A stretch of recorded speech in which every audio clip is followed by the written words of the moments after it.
Good morning. I'm going to share part of my testimony on here this morning. It has been pressed upon me to share for a while now, and I wanted to make sure that this was from God and not from me wanting to post something on social media. I have been back and forth with social media. I'm currently off of it. And so this morning when I felt very strongly convicted to make this video, I was like, oh, are you sure? Like, I'm kind of like in a good place where I'm not checking social media and like I'm content and like, but there is no doubt that I'm supposed to share this. So I hope, and I know, because we have a Father who, when he calls us to do something, it's not void and it will be heard by who needs to hear it, and hopefully start the process of freedom for somebody else. When I was probably middle school, elementary school, there was an image on our family computer that popped up when I don't even know what I was doing, probably playing some dress-up game I should have had no business doing.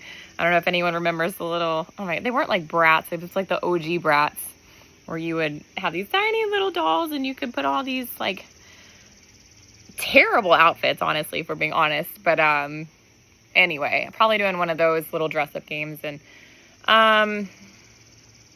an image popped up that was a woman who was very not clothed. And all I remember, I don't remember details. I remember knowing that, oh, okay, this doesn't feel right. But in that minute, because that's all it takes, that became a stronghold for me. I struggled with pornography for years. And it's one thing to struggle with pornography. It is another thing to struggle with it as a girl, and a girl growing up in a Southern Baptist environment. People don't talk about it. It's not talked about for whatever reason. And so there was this extra layer of, okay, I'm a freak. Like, I know we talk about modesty, and we talk about how boys and men are very visual and struggle with stuff like this. So we as women need to keep ourselves covered, and we need to be modest and do everything in our power to not cause our brothers to stumble, right? And this is what I was hearing. And none of those are bad things. That's a whole different topic. But it was never, but as a girl, you can also struggle with this. And there is no shame, and it needs to be brought to light if it's something you struggle with, because that's what we call stronghold. And that became a stronghold for me. And fast forward some years, I told nobody, absolutely nobody. And let's be very honest with each other. There's things that come with pornography that no child has business experiencing, doing anything. So this was just like shame after shame after shame. And I don't even think I registered it as shame, because I was so good at hiding it. But I did, in my mind, I was like, I'm the only one that struggles with this. I'm the only girl. I'm a freak. Which led me to believe at certain points in my life, I'm like, am I a lesbian? Because I don't know any other girls that struggle with this. So that's how the enemy, right? He's going to take one thing and twist it and send you down a whole nother rabbit trail that you had no business going down, because I was in the dark. I was doing this alone. I was in isolation. I wasn't telling anybody. I was not no way, I'm not telling anybody this. And I had a friend who still to this day is one of my best friends, and I drove a Jeep in high school, and she said, oh my God, like, Jeeps are lesbian vehicles. She did not know. She didn't know any of this. But again, that comment is what the enemy used to just kind of cement that in my head, that no, it's not. But also, like, I get along better with girls. I'm closer with my mom. I'm struggling with pornography. Maybe I am. But I never was like, I never told anybody this. And I never looked at another girl like, ooh.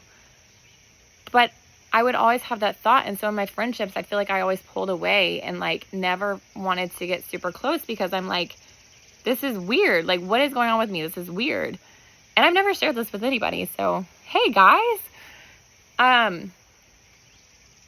Fast forward to my 20s. My husband and I met in the Army. We met in Korea. My husband grew up going to church a few times, but nothing. I mean, he didn't really grow up in the church. And I was in my phase of life where I'm like, I want to go crazy. I want to party. I want to have fun. Like, yes, I believe in God, but like, I also want to have some fun. Which if only we knew that like the most fun you can have is when you surrender to the Holy Spirit. Like, it literally is the most free. I'm having the most fun I've ever had in my whole life now, but I had to go through that to get to this point. So we were partying and we were, sex before marriage. Like I'm just going to be very real. We were just living the life. I'm talking like sneaking around the barracks to each other's rooms and just like not even like just, I look back and it really truly is, maybe I'm taking it out of context, but what the enemy meant for evil, the Lord used for good, because now we have a beautiful family, 2 beautiful kids. And we're not perfect by any means, but we've come a lot further than we were. Anyway, so fast forward and I'm dating this guy who not grew up in a house, I shouldn't say it like that, who is exposed to pornography, encouraged almost, just not by anybody particular, but just like the environment of like, okay, you're a boy. This is what you do. Here's this magazine. And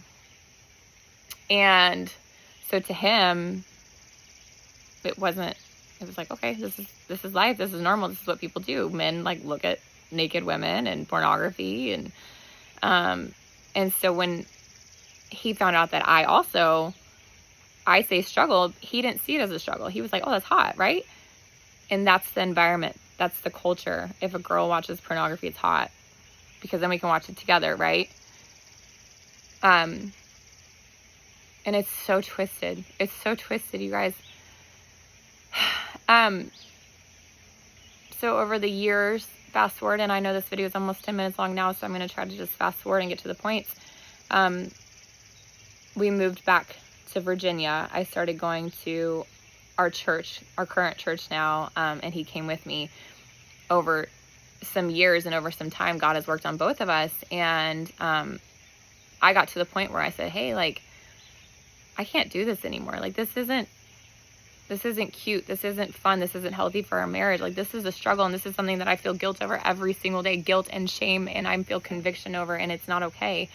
And he was supportive through that, but he didn't necessarily understand it at first, because this is such a culture, and it's okay, it's normal, not realizing that these people on these trains are real people, that they're children of God. That's a daughter of the King. That's a son of the King.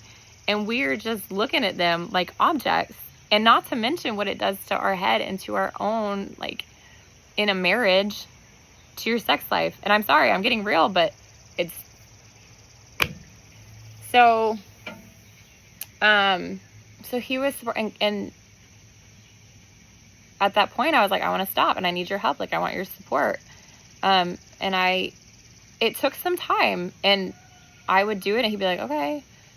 And we had several conversations where I'm like, hey, like, I really need you. And that wasn't fair to him in hindsight. Like, you can't expect someone who's doing the same thing you're doing to help you get out of doing it. It's just not fair. But, it came to a point where I'm like, hey, this is something that God has convicted me on. I did it again. And I need you to know that I'm like confessing to you right now, and I need you to like hold me accountable. And that was a whole thing. And then eventually, because the Bible tells us to confess to others, right? Not just to confess to God, but to confess to others. And that's something, again, that as a woman, I'm like, women don't struggle with this. Whoever I tell, they're going to think I'm a freak. They're going to like not want to be my friend. They're going to think I'm gross. And I told a really good friend at church, and she was like, okay, I'm going to keep you in my prayers. And she followed up, and she did, and she supported me. And to this day, she'll be like, hey, like, how you doing? And this was probably, I want to say probably a year and a half, year ago, of being clean. And when I tell you, it was literally like, you hear the analogy of chains breaking. It literally felt like chains falling off of me. Like, I did not struggle with it. When I was in my room alone, I wasn't like, oh, it was like, I'm free. This is like, I haven't been this free since I was like in middle school. It was absolutely unreal. And it's biblical. This is what the Bible says, right?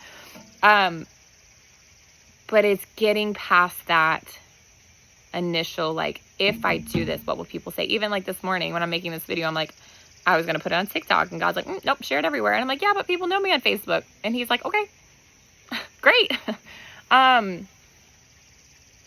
So it's scary and it doesn't feel natural, but it's once you push past that scary and once you push past that unnatural and you confess to other believers, or even just if you're not even a believer, if you're struggling with it, tell somebody that will support you. I don't know the statistics and I don't know the studies. There are so many more women that struggle with this than you probably know, because it's not talked about. And when it is talked about, it's glorified. The enemy will try to keep you in that isolation. He will try to keep you in that shame.